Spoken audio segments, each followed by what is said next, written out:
فیض شاہ جہاں صدائے رمضان۔ بسم اللہ الرحمن الرحیم۔ مولایا صلی وسلم دائما ابدا علی حبیبک خیر الخلق کلہم، یا رب بالمصطفیٰ بلغ مقاصدنا واغفر لنا ما مضى یا واسع الکرم۔ السلام علیکم ناظرین و سامعین کرام، 9 نیوز HD کے لائیو اسٹوڈیو سے رمضان المبارک کی اسپیشل ٹرانسمیشن صدائے رمضان کے ساتھ آپ کی خدمت میں حاضر ہے آپ کا میزبان محمد لقمان رضا۔ ناظرین و سامعین، رمضان المبارک کے ان بابرکت لمحات میں اسپیشل ٹرانسمیشن صدائے رمضان آپ کی خدمت میں پیش کی جا رہی ہے، اور آج 9 رمضان المبارک افطاری کے ان بابرکت لمحات میں ہمارا موضوع سخن ہوگا معاملات بالخصوص عبادات میں خشوع و خضوع اور اخلاص کی اہمیت اور ضرورت۔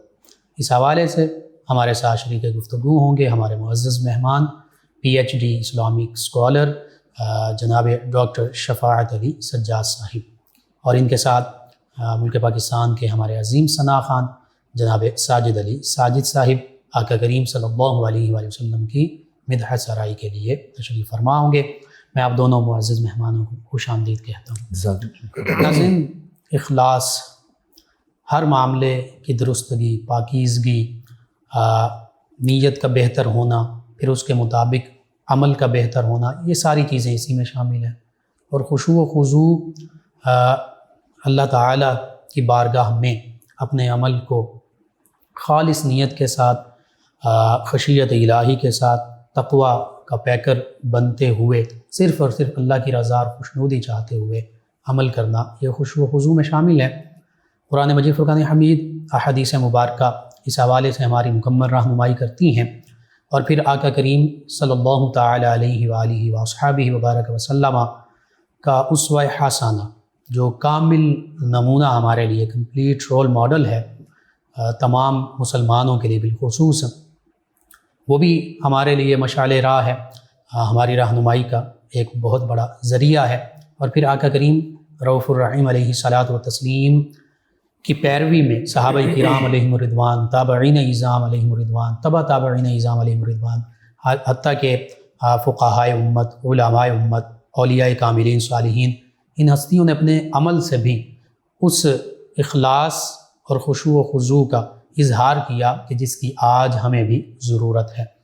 بس اسی موضوع کو آگے بڑھاتے ہوئے میں اپنے معزز مہمان ڈاکٹر شفاعت علی سجاد صاحب آپ سے یہ سوال کرنا چاہوں گا کہ اخلاص، اس کا معنی کیا ہے، اس کا مفہوم کیا ہے، تاکہ ہمارے ناظرین، کیونکہ یہ لفظ اکثر بولا جاتا ہے لیکن عام لوگوں کو اس کا معنی اور مفہوم ہی نہیں پتہ ہوتا، اور جب اس کا معنی اور مفہوم پتہ چلے گا پھر ہی ضرورت اور اہمیت واضح ہوگی۔ تو اس حوالے سے ہمارے ناظرین کی آپ رہنمائی کر دیجیے۔ بسم اللہ الرحمن الرحیم۔ وما امروا الا لیعبدوا اللہ مخلصین لہ الدین، سبحان اللہ۔ صدق اللہ العظیم۔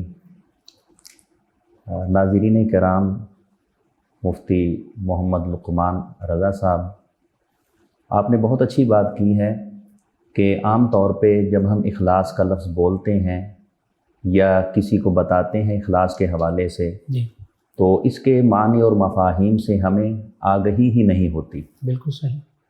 تو اب علماء لغت نے اخلاص کہتے کسے ہیں؟ پہلی بات یہ ہے، اخلاص ہے کہ کسی چیز کو خالص کرنا، سبحان اللہ، ہر قسم کے مقدر اور ایسی چیزوں سے خالص کرنا کہ جو کسی چیز کو آلودہ یا گدلا کر سکتی ہے۔ بالکل ٹھیک۔ اب جب ہم شریعت کے اندر اخلاص کا لفظ بولتے ہیں تو اس سے مراد یہ ہوتا ہے کہ اپنے دل کو ما سوا اللہ کے، سبحان اللہ، ما سوا اللہ کے ہر قسم کی علائق سے اور غیر اللہ سے دل کو پاک کرنا، یہ اخلاص ہے۔ سبحان اللہ۔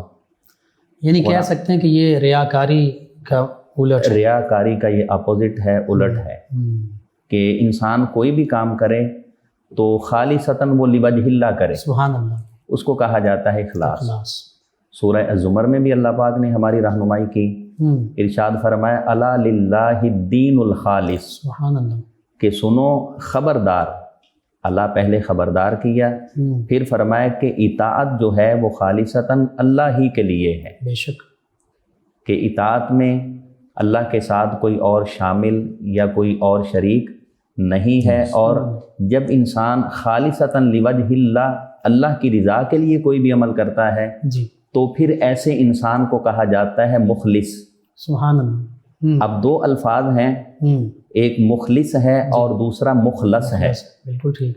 مخلص کہا جاتا ہے ایسے انسان کو کہ جو خالصتاً اللہ ہی کی رضا کے لیے کسی بھی عمل کو سر انجام دے، بالکل ٹھیک، خواہ وہ حقوق اللہ کا معاملہ ہے یا حقوق العباد کا معاملہ ہے۔ بالکل صحیح، انسان اپنی نیت کو خالصتاً اللہ کی رضا کے لیے جب بنا لیتا ہے، بنانے کے بعد عمل کرتا ہے تو ایسے انسان کو مخلص کہا جاتا سبحان ہے۔ اللہ، اور پھر جب انسان اخلاص کا کمال درجہ حاصل کر لیتا سبحان ہے اللہ، تو پھر اس انسان کے لیے اللہ تعالیٰ مخلص کا ٹائٹل سبحان اللہ، قرآن کے اندر ذکر کرتا بے ہے۔ شک، بے شک، حضرت موسیٰ علیہ السلام کا ذکر پاک سورہ مریم میں کیا گیا، جی، ارشاد فرمایا وَاذْكُرْ فِي الْكِتَابِ مُوسَىٰ سبحان اللہ، إِنَّهُ كَانَ مُخْلَصًا وَكَانَ رَسُولًا سبحان نَبِيًّا۔ اللہ، سبحان اللہ، بے شک، ارشاد فرمایا کہ اے حبیب آپ اس کتاب میں موسیٰ علیہ السلام کا ذکر کیجئے، بے شک، بے شک انہو کان مخلصا،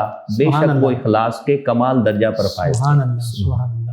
یعنی جو انبیاء کرام علیہ السلام کے اخلاص کے مطابق جس کو وافر حصہ مل گیا، جو اس کی اتباع کرنے میں لگ گیا، تو اس کو بھی اس کے کمال درجے پر اسی کے صدقے یہ مخلص کا ٹائٹل مل جاتا ہے۔ اب چونکہ انبیاء کرام علیہ السلام جو ہوتے ہیں وہ اپنی امت کے لیے بطور ماڈل، بالکل ہر پیغمبر اپنی امت کے لیے بطور ماڈل ہے، سبحان اللہ، اور وہ امت جس کی طرف جس پیغمبر کو مبعوث کیا گیا تو جس کمال، جس درجے میں بھی وہ کمال پہ نظر آتی ہے، سبحان اللہ، اللہ اپنے نبی کو اس درجے کا، اس چیز کا سب سے کمال درجہ عطا کر کے اس قوم کے اندر مبعوث فرماتا سبحان اللہ۔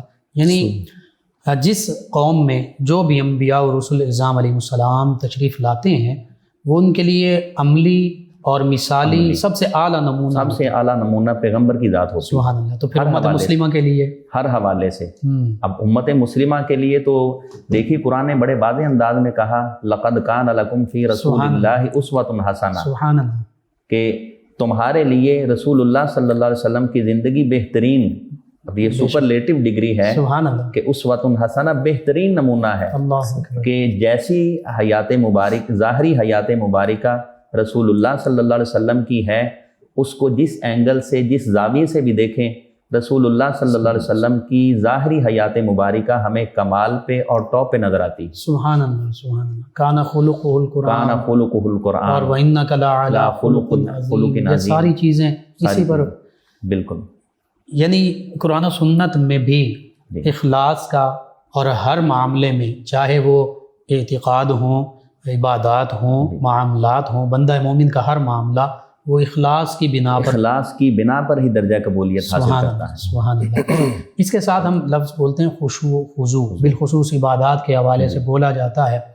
اور اس میں بھی پھر وہی بات کہ یہ اصطلاحات رائج تو ہیں، جی، اور بعض اوقات ہماری نوجوان نسل، بچے، وہ ان کے صحیح اور درست معانی اور مفاہیم سے آگاہ نہیں ہوتے، تو خشوع و خضوع کا جو عام فہم لغوی اور اصطلاحی شرعی معنی ہے اس پر بھی آپ گفتگو فرما دیں تاکہ یہ ساری چیزیں واضح ہوتی جائیں، کھلتی جائیں، ہمارے ناظرین کو رہنمائی ملتی جی لقمان صاحب آپ نے بڑی اچھی بات کی کہ خشوع اور خضوع، اب یہ دو الفاظ ہیں۔ جی، خشوع کا لغوی معنی بھی جو ہے یہ جھکنا ہے، المفردات میں علامہ راغب اصفہانی رحمۃ اللہ علیہ نے ذکر کیا، بالکل ٹھیک، اور خشوع کا معنی بھی جو ہے، خضوع کا معنی بھی جھکنا ہے، اللہ اکبر، لیکن دونوں میں ایک باریک فرق ہے۔ جی، خشوع کیا ہے؟ خشوع ہوتا ہے ظاہری اعضائے بدنیہ سے عاجزی کا اظہار کرنا، اللہ اکبر، اب یہ ہے ظاہری خشوع، بالکل صحیح، کہ اور خضوع کیا ہے کہ دل سے اور باطنی افعال سے عاجزی کا اظہار کرنا۔ سبحان اللہ، سبحان اللہ، تو جو شخص بھی اپنے ظاہر اور باطن سے اللہ کے حضور جھک جاتا ہے تو پھر ایسے انسان کو اللہ کی طرف سے خشیت نصیب ہوتی ہے۔ سبحان اللہ، سبحان اللہ۔ قرآن حکیم میں سورۃ المؤمنون آیت نمبر 3 میں اللہ پاک نے بڑے واضح انداز میں ارشاد فرمایا جی، الذین ہم فی صلاتہم خاشعون، سبحان اللہ، سبحان اللہ۔ فرمایا کہ وہ جو اپنی نمازوں میں کمال خشوع و خضوع مومنین کی صفات بیان، مومنین کی صفات میں سے، بالکل اللہ اکبر، مومنین کی صفات میں سے ہے کہ جب وہ اللہ کے حضور کھڑے ہوتے ہیں جی، تو ایک تو ان کی نیت خالصتاً لوجہ اللہ ہوتی ہے، سبحان اللہ، اور دوسرا یہ ہے کہ وہ انتہائی عاجزی انکساری کا پیکر بن کر اللہ کے حضور وہ کھڑے ہوتے ہیں۔ اللہ اکبر، سبحان اللہ۔ یعنی ظاہری باطنی جتنے بھی عبادات سے متعلق چیزیں ہیں، نیت ہے، اور جس حوالے سے وہ عبادت کی جا رہی ہے، اللہ کی بارگاہ میں جھک رہے ہیں، رکوع کر رہے ہیں، تو اس کا مطمع نظر صرف اور صرف اللہ کی رضا ہو، اور اللہ سے ڈرتے ہوئے کامل تقوی اختیار کرتے ہوئے اس کی بارگاہ میں جھکا جائے، تو پھر یہ خشوع و خضوع نصیب ہوتا ہے۔ سبحان اللہ۔ اس حوالے سے قرآن و سنت، اور بالخصوص اگر نبی کریم صلی اللہ علیہ وآلہ وسلم کی جو اسوہ حسنہ ہے، سیرت مبارکہ ہے، وہی ہمارے لیے اصل روشنی ہے۔ اس میں سے ایک آدھ اگر کچھ واقعہ کا ذکر ہو جائے اسی سیشن میں، تاکہ ناظرین اس سے بھی عملی پہلو کو جان لیں۔ اس میں یہ ہے کہ میں نے عرض کیا کہ جب انسان اخلاص میں کامل درجہ حاصل کرتا ہے جی، تو اس کو کہتے ہیں مخلص۔ صحیح۔ اب جب انسان کامل مخلص بن جاتا ہے پھر اس کو کہا جاتا ہے مخلص۔ سبحان اللہ، سبحان اللہ۔ اب دیکھیے اس میں اللہ کے ہاں مخلص کا مقام اور مرتبہ کتنا ہے۔ جی، شیطان کو جب اللہ کی بارگاہ سے ددکارا گیا، راندہ درگاہ الہی ہو گیا، اللہ، تو پھر اس نے وہاں پہ قسم اٹھا کے کہا قال فبعزتک لأغوینہم اجمعین، جی، کہ باری تعالیٰ مجھے تیری عزت و جلال کی قسم، میں تیرے سارے بندوں کو پھسلاؤں گا، اللہ، انہیں گمراہ کروں گا۔ لیکن پھر اسے اپنی بات میں کریکشن کرنا پڑی، اپنی سٹیٹمنٹ بدلنا پڑی، سبحان اللہ، کہنے لگا کہ الا عبادک منہم المخلصین، سبحان اللہ، سبحان اللہ، کہ جو خالص تیرے ہو جائیں گے، میں لاکھ کوشش کروں، میں جتنا مرضی ان کو پھسلانے یا بہکانے کی کوشش کروں، میرا وار یا میرا داؤ مخلص پر کسی بھی صورت میں نہیں چل سکتا۔ سبحان اللہ۔ یعنی اس میں انبیاء کرام علیہ السلام وہ تو معصوم عن الخطا ہیں، بالکل، لیکن دیگر جو عظیم ہستیاں ہیں وہ پھر محفوظ عن الخطا، مخلص ہونے کے حوالے سے۔ جی بالکل، جی، آپ اس پہ کچھ اور فرمائیں۔ اب اس میں دیکھیے کہ رسول کریم صلی اللہ علیہ وسلم کا اخلاص کیسا تھا یا آپ کی خشیت کیسی تھی۔ جی، اب اس میں تو دو رائے ہے ہی نہیں کہ نبی کریم صلی اللہ علیہ وسلم کا ہر عمل مبارک یہ خالصتاً لوجہ اللہ، بے شک، سبحان اللہ، خالصتاً لوجہ اللہ ہے۔ اور خشیت کے حوالے سے بھی جب ہم سیرت مبارکہ کا مطالعہ کرتے ہیں تو حضرت عبداللہ بن الشخیر رضی اللہ تعالیٰ عنہ روایت کرتے ہیں کہ ایک دن میں نے رسول اللہ صلی اللہ علیہ وسلم کو حالت نماز میں دیکھا۔ اللہ اکبر۔ اب نماز جو ہے کہاں ایک عام امتی کی نماز اور کہاں نبیوں کے امام کی نماز، تو نبی کریم صلی اللہ علیہ وسلم نماز ادا فرما رہے تھے۔ عبداللہ بن الشخیر رضی اللہ تعالیٰ عنہ فرماتے ہیں کہ میں نے دیکھا کہ رسول کریم صلی اللہ علیہ وسلم خشیت میں اس کمال درجہ پر فائز تھے کہ اور خشیت کی وجہ سے آپ صلی اللہ علیہ وسلم کے بدن مبارک سے ایسی آواز آ رہی تھی کہ جیسے چکی چلنے کی آواز ہوتی۔ اللہ اکبر، اللہ اکبر۔ اور اس قدر کمال درجہ رسول اللہ صلی اللہ علیہ وسلم کو خشیت کا حاصل تھا۔ اور پھر عملی طور پر بھی آپ صلی اللہ علیہ وسلم نے صحابہ کرام کے سامنے عملی طور پر بھی اس کا نمونہ پیش کیا، اور قولی طور پر بھی اپنی احادیث مبارکہ میں بھی کثیر تعداد میں صحابہ کرام کی رہنمائی فرمائی۔ اور پھر وہی صحابہ کرام رسول اللہ صلی اللہ علیہ وسلم سے خشیت کی دولت لے کے جب اللہ کے حضور کھڑے ہوتے ہیں تو اللہ کریم اپنے نبی صلی اللہ علیہ وسلم کی خشیت کا وافر حصہ ان صحابہ کرام کو بھی عطا فرماتا ہے۔ سبحان اللہ، ماشاء اللہ۔ جی ناظرین، نبی کریم صلی اللہ علیہ وآلہ وسلم کا خشوع و خضوع حقیقت میں وہ کمال درجے کا ہے کہ اللہ کے پیارے حبیب صلی اللہ علیہ وآلہ وسلم امام الانبیاء والمرسلین، اور پھر آقا کریم صلی اللہ علیہ وآلہ وسلم کی ذات بابرکت وہ ہے کہ جب نماز کا وقت ہوتا چہرہ مبارکہ کا رنگ جو ہے وہ متغیر ہو جاتا، تبدیل ہو جاتا، اور پھر اللہ تعالیٰ کی طرف سے جو انوار و تجلیات وہ تو ہر لمحہ ہی آقا کریم صلی اللہ علیہ وآلہ وسلم پر برس رہی ہیں، آپ کے صدقے سے صحابہ کرام امت مسلمہ تک، تو وہ خشیت کا خاص جو اظہار ہوتا تھا بالخصوص نماز کے عالم میں بھی ہوتا تھا، آج بھی ضرورت اس امر کی ہے کہ ہم جب بھی عبادات کر رہے ہوں، یہ ماہ رمضان المبارک خاص طور پر ہمیں اس طرف بھی توجہ دلاتا ہے کہ ہم نے اپنے اعمال کو اخلاص کی بنا پر استوار کرنا ہے، ہم نے خشوع و خضوع کا پیکر بننا ہے حقیقی معنوں میں، صرف دکھانے کے لیے نہیں مسجدوں کی طرف بھاگنا کہ جی بس نماز کا ٹائم ہو گیا تو باقی بھی جا رہے ہیں تو میں بھی اس وجہ سے چلا جاؤں کہ وہ بھی پڑھ رہے ہیں، نہیں، صرف اور صرف اللہ کی رضا کے لیے، اللہ کی خوشنودی کے لیے خشیت الہی کو اپنے اندر قلوب و اذہان میں جگہ دیتے ہوئے یہ اعمال بجا لائیے، پھر دیکھیے کیسے روحانی سکون بھی حاصل ہوتا ہے اور روحانی برکتیں بھی حاصل ہوتی ہیں، اور رمضان المبارک کی رحمتیں برکتیں یہ آپ سمیٹ سکیں گے۔ جی ناظرین سامعین، 9 نیوز HD کے لائیو اسٹوڈیو سے رمضان المبارک کی یہ اسپیشل ٹرانسمیشن صدائے رمضان آپ کی خدمت میں پیش کی جا رہی ہے۔ ہمارے ساتھ ہمارے معزز مہمان ثنا خان جناب ساجد علی ساجد صاحب بالخصوص آپ تشریف فرما ہیں، نبی رحمت صلی اللہ تعالی علیہ وآلہ وصحبہ وبارک وسلم کی بارگاہ ناز میں گلہائے عقیدت پیش کریں گے۔ جی جناب ساجد علی ساجد صاحب۔ حضور میری تو ساری بہار آپ سے ہے، میں بے قرار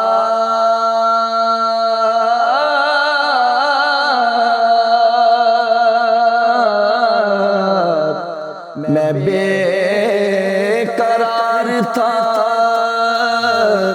میرا قرار آپ سے ہے،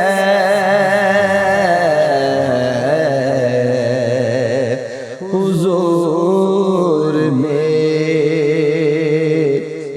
تو ساری کہا وہ عرض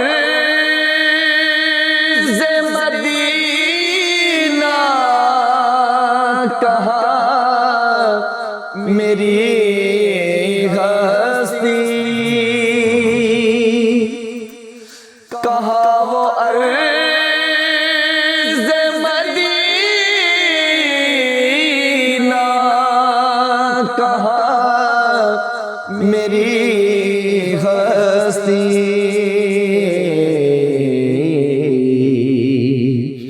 یہ حاضری کا شرف بار بار آپ سے ہے، یہ حاضری کا شرف بار بار آپ سے ہے، حضور میری تو ساری میری تو ہستی ہی کیا ہے، میرے غریب نواز، میری تو ہستی ہی کیا ہے، میرے غریب نواز، جو مل رہا ہے مجھے سارا پیار آپ سے ہے، جو مل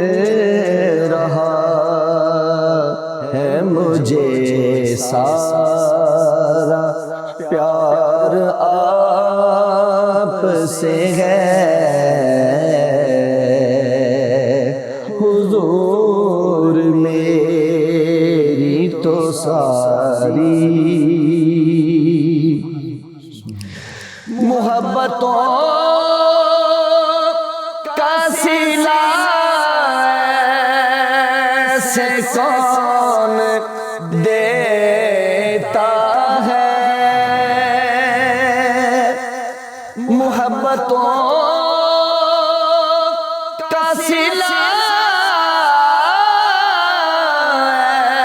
ایسے کون دیتا ہے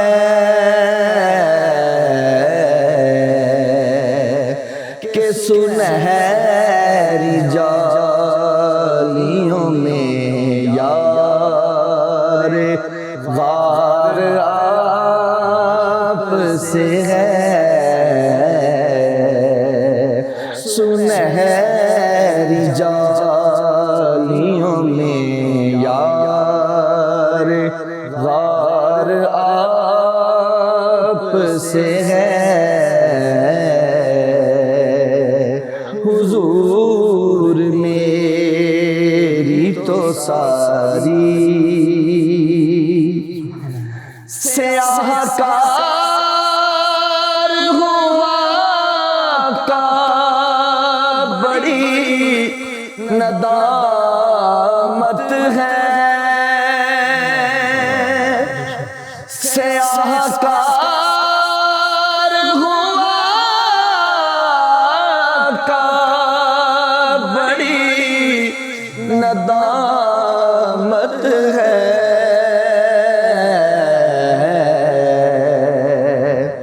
قسم خدا کی یہ میرا وقار آپ سے ہے، قسم خدا کی یہ میرا وقار آپ سے ہے، حضور میری تو ساری، اور میں اس یقین سے زندہ ہوں آپ میرے ہیں، میں اس یقین سے زندہ ہوں آپ میرے ہیں، میری حیات کا دارو مدار آپ سے ہے، میں بے قرار،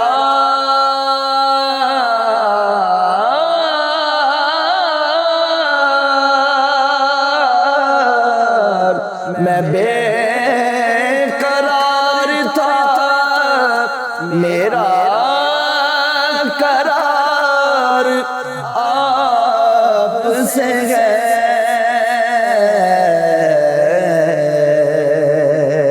حضور میری تو ساری، ماشاءاللہ، جزاک اللہ۔ جی ناظرین و سامعین، 9 نیوز HD کے لائیو اسٹوڈیو سے رمضان المبارک کی یہ اسپیشل ٹرانسمیشن صدائے رمضان کا آج کا پروگرام 9 رمضان المبارک افطاری کے لمحات میں آپ کی خدمت میں پیش کیا جا رہا ہے۔ آقا کریم صلی اللہ علیہ وآلہ وسلم کی مدح سرائی ہو رہی ہے اور بہت ہی اہم موضوع پر آج گفتگو ہو رہی۔ ہمارے ساتھ شریک گفتگو ہیں ہمارے معزز مہمان PhD اسکالر جناب ڈاکٹر شفاعت علی سجاد صاحب، آپ تشریف فرما ہیں۔ بہت آسان انداز میں اخلاص اور خشوع و خضوع کا معنی اور مفہوم قرآن و سنت کے حوالے سے بھی ذکر کیا، لغوی اصطلاحی ہر حوالے سے ہمیں پتہ چلا کہ اخلاص کیا ہے، خشوع و خضوع کیا ہے۔ اب اخلاص اور خشوع و خضوع کا عملی پیکر ہم کیسے بن سکتے ہیں؟ ہمارے پاس جو پریکٹیکل ایگزامپلز ہیں، عملی مثالیں کون سی ہیں؟ سب سے بڑی مثال آقا کریم صلی اللہ علیہ وآلہ وسلم کی ذات بابرکات ہے، اور حقیقت یہ ہے کہ آقا کریم صلی اللہ علیہ وآلہ وسلم کی حیات مبارکہ کا ہر لمحہ یہ اخلاص ہی تو ہے، اور پھر ہر لمحہ بالخصوص عبادات میں بھی، معاملات میں تو ہو سکتا ہے معاملات میں اخلاص ضروری ہے، عبادات میں اخلاص کے ساتھ ساتھ خشوع و خضوع بھی ضروری ہے۔ تو اخلاص اور خشوع و خضوع کا سب سے اعلیٰ پیکر وہ میرے آپ کے ہم سب کے آقا و مولا صلی اللہ علیہ وآلہ وسلم ہی کی ذات بابرکات ہیں، اور پھر نبی کریم صلی اللہ علیہ وآلہ وسلم سے تمام ہمارے اسلاف اہل بیت کرام علیہم الرضوان، صحابہ کرام علیہم الرضوان، تابعین اعظام علیہم الرضوان، تبع تابعین اعظام علیہم الرضوان، فقہائے امت، علماء امت، صلحاء امت، سبھی نے وہ فیضان پایا اور وہ خشیت الہی اور تقوی کا پیکر بھی بنے، خشوع و خضوع کا پیکر بھی بنے اور اخلاص کے حامل بھی ہوئے۔ اس حوالے سے چند ایک واقعات کا ذکر ہوگا۔ جی جناب ڈاکٹر شفاعت علی سجاد صاحب۔ بسم اللہ الرحمن الرحیم۔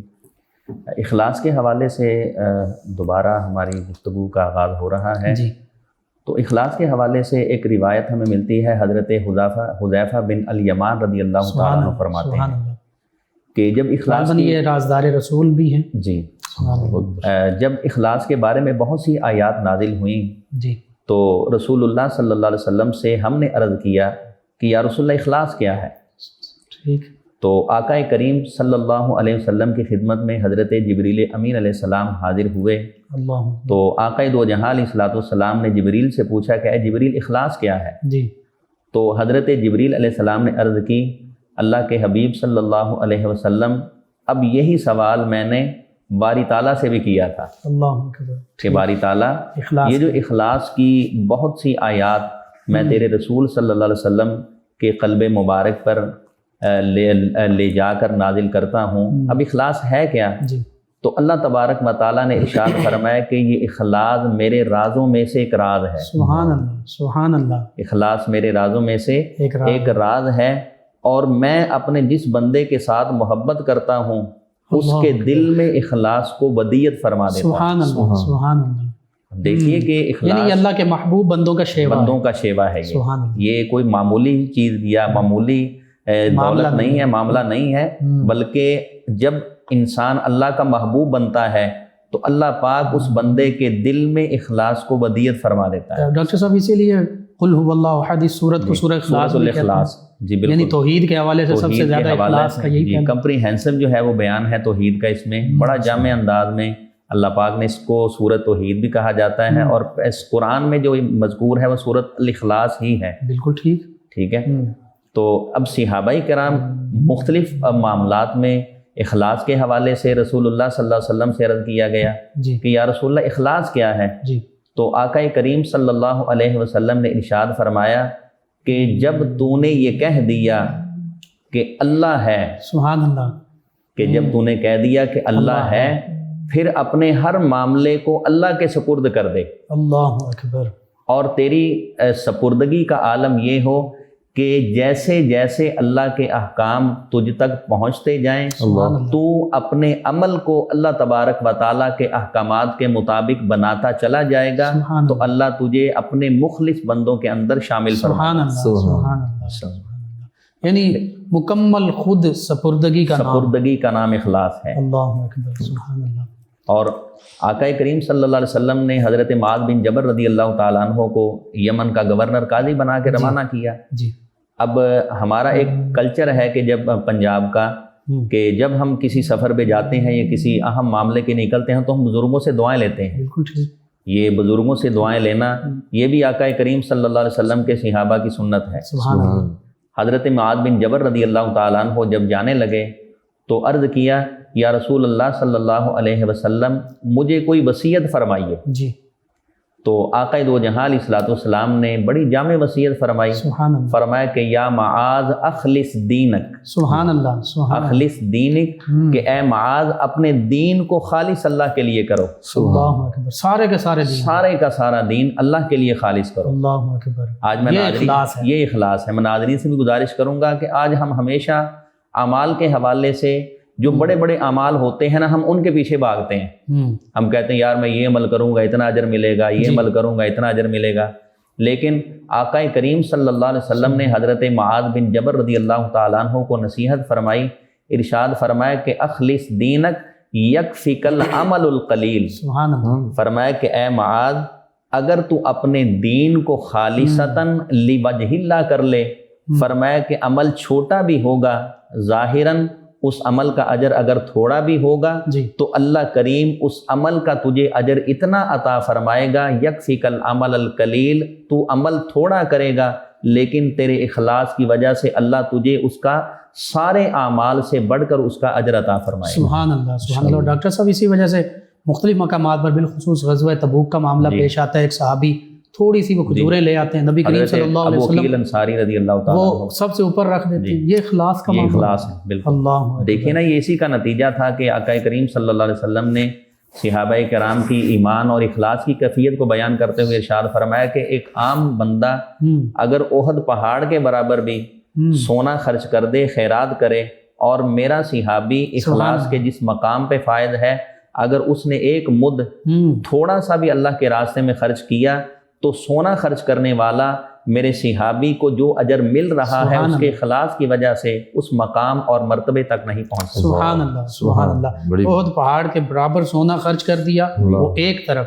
ایک مٹھی یا آدھی مٹھی وہ جو خرچ کر دیا اللہ کے راستے میں، تو ان کا اجر و ثواب بہت زیادہ اخلاص کی بنا پر۔ اللہ اکبر۔ ناظرین، یہ اخلاص ہے۔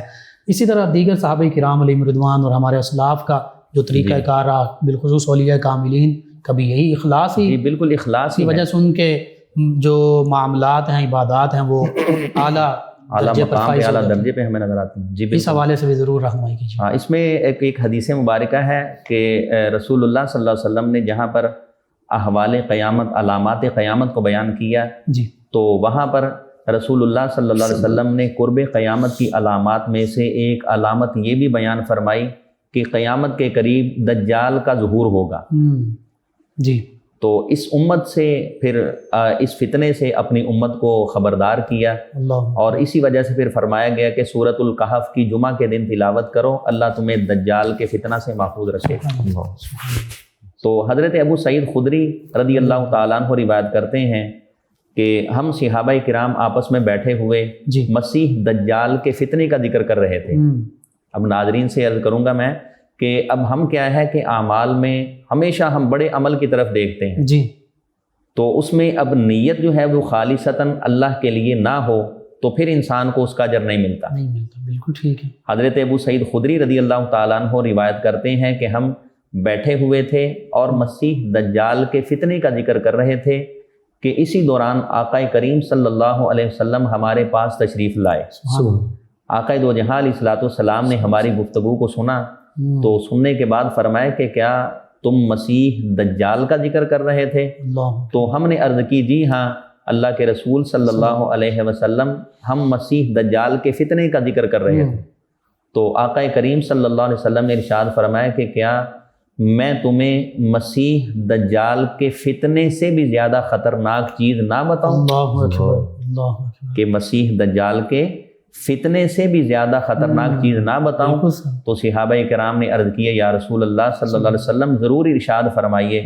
تو آقا کریم صلی اللہ علیہ وسلم نے ارشاد فرمایا کہ میری امت کے لیے ریاکاری مسیح دجال کے بھی فتنے سے زیادہ خطرناک ہے۔ اللہ اکبر۔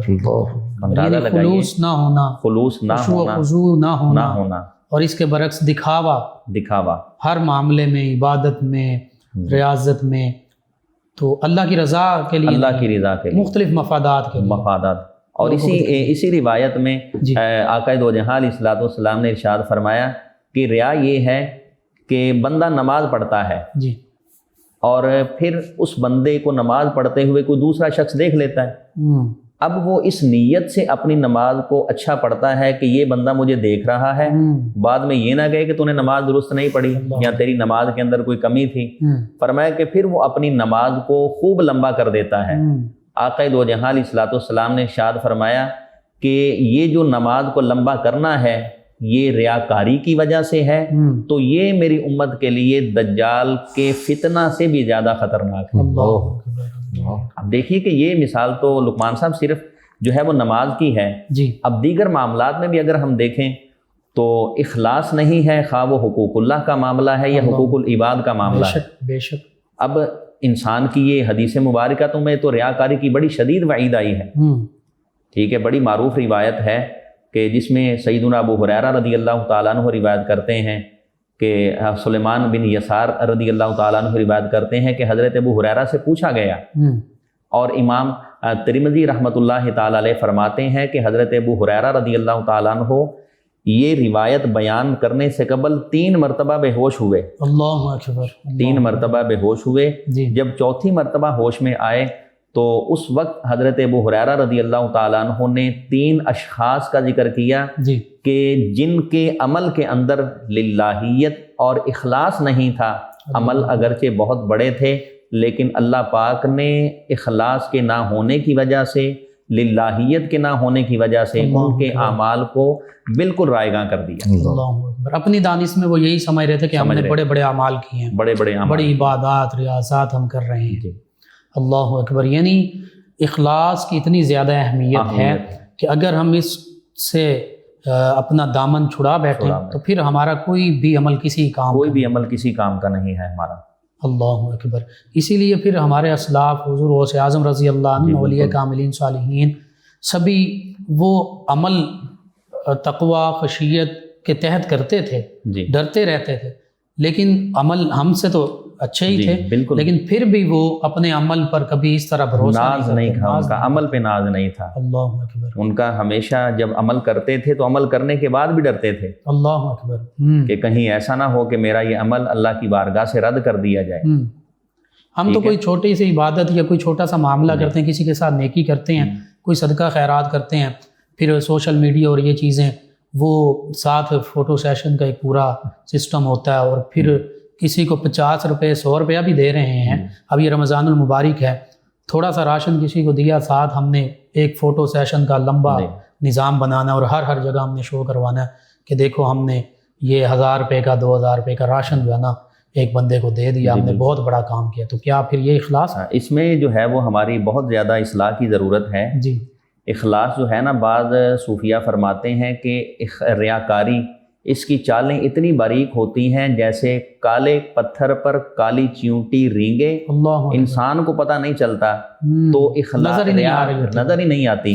تو جو ریاکاری کی چالیں ہوتی ہیں اس سے بھی زیادہ خطرناک ہوتی ہیں، اللہ پتہ ہی نہیں چلتا، انسان یہ سمجھتا ہے کہ میں بڑا اچھا عمل کر رہا ہوں، حالانکہ اسوہ رسول کریم صلی اللہ علیہ وسلم دیکھیں تو آقا دو جہاں علیہ الصلوۃ والسلام کا طریقہ مبارک یہ بھی ہمیں ملتا ہے کہ آپ عمل اچھا کرتے، عمل اچھا کرنے کے بعد اللہ کے حضور التجا کرتے، اللہم انی اسألک عملا متقبلا، کہ اے باری تعالیٰ میرے اس عمل کو اپنی بارگاہ میں درجہ قبولیت عطا فرما۔ اللہ اکبر، سبحان اللہ۔ اور صحابہ کرام علیہم رضوان جب عید کا موقع آتا تو وہ یہی دعا کیا کرتے تھے، تقبل اللہ منا ومنکم، کہ اللہ تعالیٰ یہ ہماری عبادات بس قبول فرما لیں۔ ہم تو کوئی چھوٹا سا معاملہ کرتے ہیں عبادت کے حوالے سے یا معاملات کے حوالے سے تو اس کو بڑا بڑھا چڑھا کے بیان بھی کر رہے ہوتے ہیں، اور بڑا عجیب و غریب معاملہ ہو چکا ہے۔ آخر میں یہی چاہوں گا کہ معاشرتی حوالے سے اخلاص، خشوع و خضوع، اس پر ہم کیسے کاربند ہو سکتے ہیں، جو ہمارے اس وقت کی ضرورت بھی ہے۔ اس میں ناظرین ہماری ضرورت جو ہے، اب اخلاص کے حوالے سے عرض کیا کہ ضرورت یہ ہے کہ جب کوئی بھی کام کرنے لگیں تو اس میں نیت جو ہے وہ غیر سے اجر کی نہیں ہونی چاہیے۔ اللہ اکبر، بالکل صحیح، بالکل صحیح۔ اب ہمارا طرز عمل کیا ہے کہ الا ماشاء اللہ، استثناء سے میں بات کہتا ہوں کہ الا ماشاء اللہ، ہم اجر کی توقع اللہ سے نہیں رکھتے بلکہ اس بندے سے رکھتے ہیں جس پر ہم نے احسان کیا ہے۔ اللہ اکبر، اللہ اکبر، بالکل۔ آقا کریم صلی اللہ علیہ وسلم نے 4 چیزوں کا ذکر کیا ایمان کی تکمیل کے حوالے سے۔ ارشاد فرمایا کہ من احب للہ، سبحان اللہ، کہ مومن جو ہوتا ہے پہلی بات تو یہ ہے کہ وہ ہر کسی کے ساتھ محبت کرتا ہے اور اللہ کی رضا کی خاطر، لیکن محبت کا ایک معیار ہے۔ آقا کریم صلی اللہ علیہ وسلم نے ارشاد فرمایا کہ جس بندے نے اللہ ہی کے لیے محبت کی وَأَبْغَضَ لِلَّهِ، اور اللہ ہی کے لیے کسی کے ساتھ نفرت کی۔ اب دیکھیے کہ پسند اور ناپسند کا معیار مومن کا اپنا نہیں ہے۔ اللہ اکبر، بالکل صحیح۔ مومن کی پسند اور ناپسند کا معیار وہی ہے کہ جو اللہ اور اس کے رسول کریم صلی اللہ علیہ وسلم نے ہمیں عطا کیا ہے۔ سبحان اللہ، سبحان اللہ، کہ اللہ کریم کا ایک حکم ہے کہ وَأَحْسِن كَمَا أَحْسَنَ اللَّهُ إِلَيْكَ، کہ تو اللہ کی مخلوق پر ایسے احسان کر جیسے اس نے تجھ پر احسان کیا۔ بے شک، بے شک۔ تو اس احسان کے حوالے سے ایک بندہ مومن کو یہ چاہیے کہ اپنی پسند اور ناپسند کا معیار اللہ اور اس کے رسول صلی اللہ علیہ وسلم کے احکامات کے مطابق جب بنا لیتا ہے تو پھر اس کی کوشش یہ ہوتی ہے کہ میں احب للہ و ابغض للہ کا عملی پیکر بنوں۔ بے شک، بے شک اب میں ناظرین سے کہوں گا کہ احب للہ ابغض للہ کا پریکٹیکل لائف میں فائدہ کیا ہوتا ہے؟ جی اب ہمارے ہاں اب یہ بھی ہے نا کہ اول تو احسان کرتے نہیں، بالکل ٹھیک، جب کر لیا تو ہم 8 جگہ پہ جا کے 100 جگہ پہ جا کے بتاتے ہیں کہ یار میں نے اس بندے کے ساتھ بڑی جتلا رہے ہوتے ہیں، جتلا رہے ہوتے ہیں۔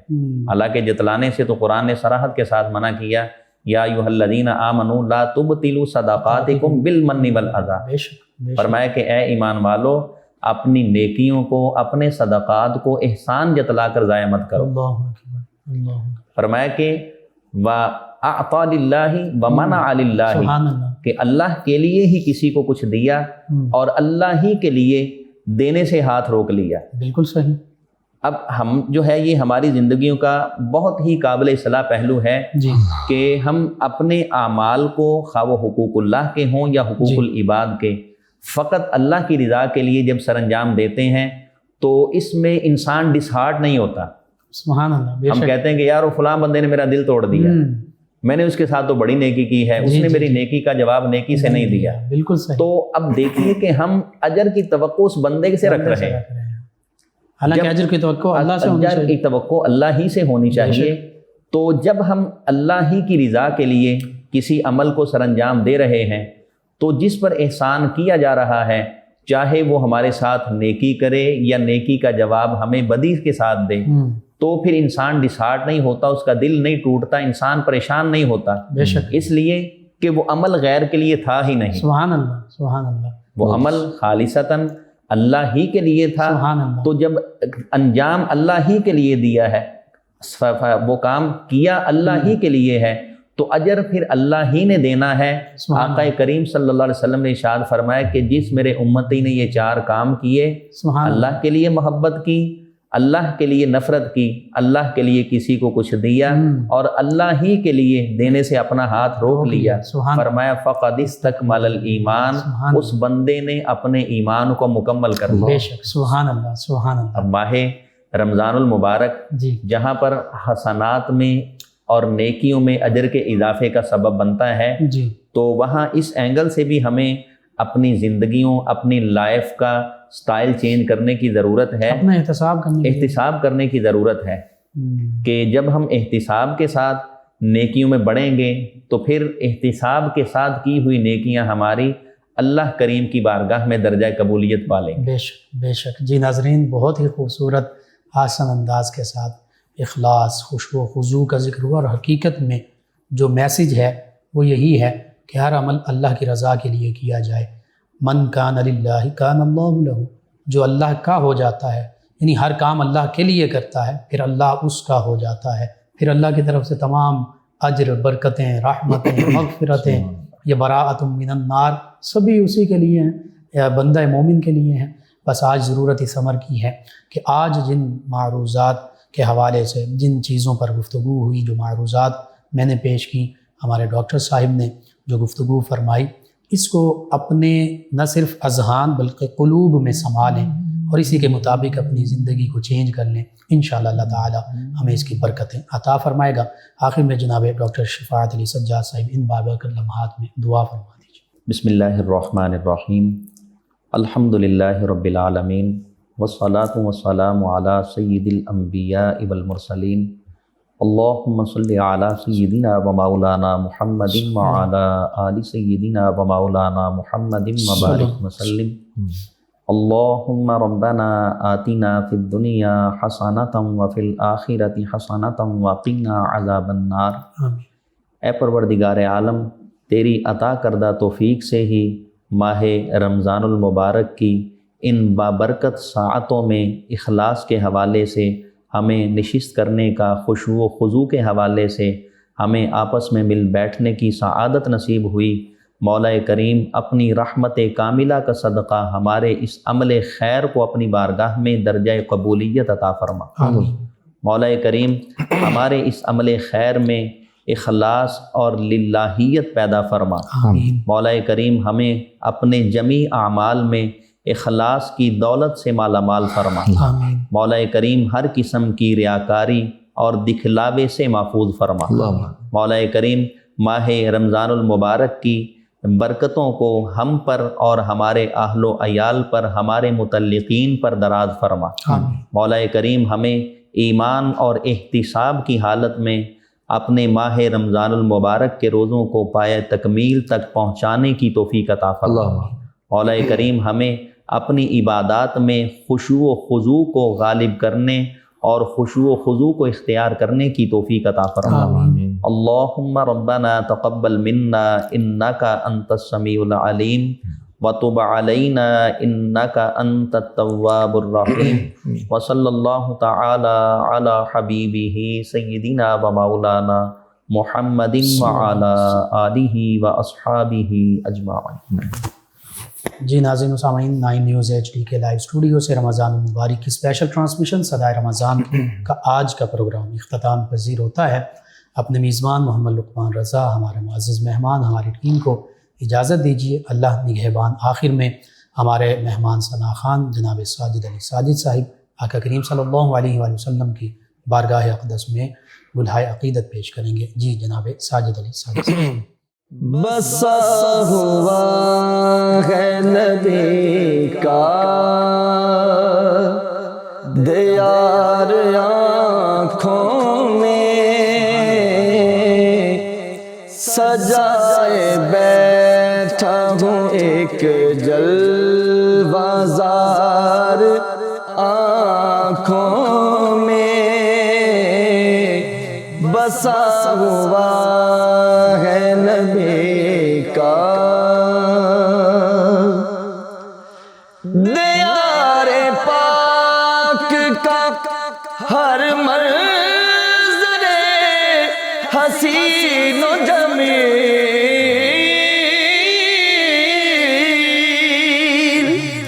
دیار پاک کا ہر منظر حسین و جمیل، رہے گا تا بقضا یادگار آنکھوں میں،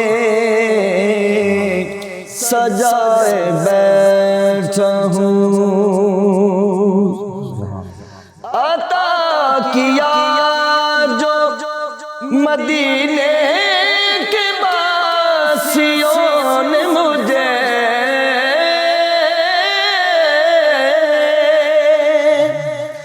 عطا کیا جو مدینے کے باسیوں نے مجھے، مہک رہا ہے ابھی تک وہ پیار آنکھوں میں، بسا ہوا ہے ابھی سے بڑھ کے کوئی سلم اور کیا ہوگا،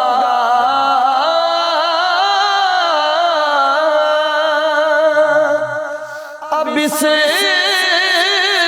سے بڑھ کے کوئی سلم اور کیا ہوگا،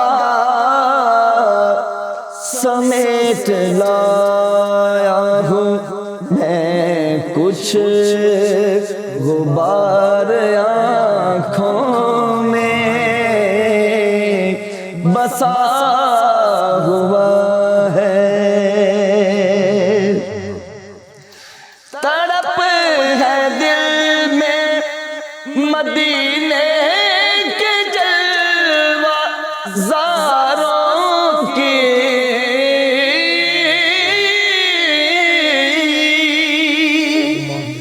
تڑپ ہے دل میں مدینے کے جلوہ زاروں کی، اور انتظار سفر بے قرار آنکھوں میں، سجائے بیٹھا ہوں، سناؤں گا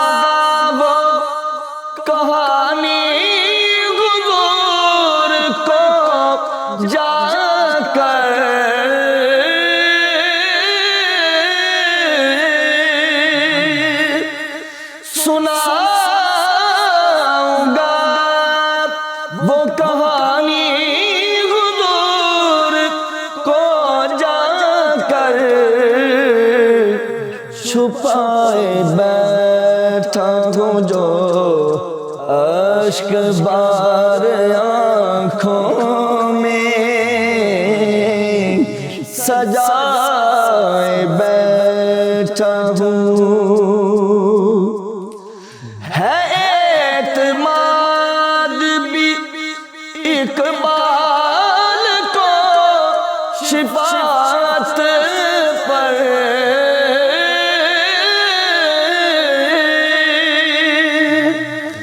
ہے اعتماد بھی اقبال کو شفاعت پر، سزا کا خوف بھی ہے گنہگار آنکھوں میں سجائے بیٹھا ہوں ایک جلوہ زار آنکھوں میں بسا ہوا ہے نبی کا دیار آنکھوں میں۔